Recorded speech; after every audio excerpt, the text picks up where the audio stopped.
La fondazione è stata fondata il 30 settembre del 1987 ad opera di un brillante chirurgo oculista, il compianto professor Giovanni Rama, che ebbe la lungimiranza in quell'epoca di pensare a una banca dei tessuti oculari.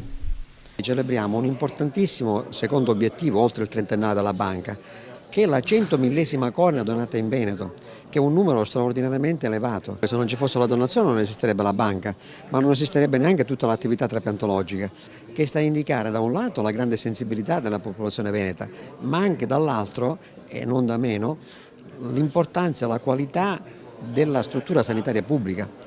Moltissime altre regioni non hanno questi risultati, non perché la gente sia meno solidale, ma perché probabilmente non hanno una sanità pubblica d'eccellenza come ce l'ha il Veneto. Francamente non mi aspettavo che la banca fosse così bella, così ben organizzata e che avesse raggiunto risultati così grandi. Io da sempre mi sono occupato nella mia attività di clinico ospedaliero di trapianti, ma conoscevo la banca superficialmente, non avevo tutti i dati, né tantomeno per esempio conoscevo risvolti interessantissimi, quali sono quelli della ricerca, oltre che la importantissima attività clinica che la banca svolge. Impegno per il futuro?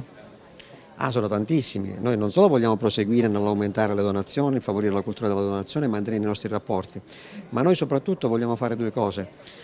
Proseguire nella ricerca per fornire ai nostri chirurghi oculisti degli strumenti terapeutici sempre più affinati.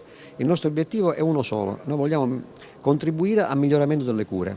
Non curiamo direttamente i pazienti, lo facciamo attraverso i nostri chirurghi oculisti, ma vogliamo dare loro in mano degli strumenti sempre più raffinati, sempre più efficaci per favorire la funzione importantissima della vista in coloro che ne sono privi.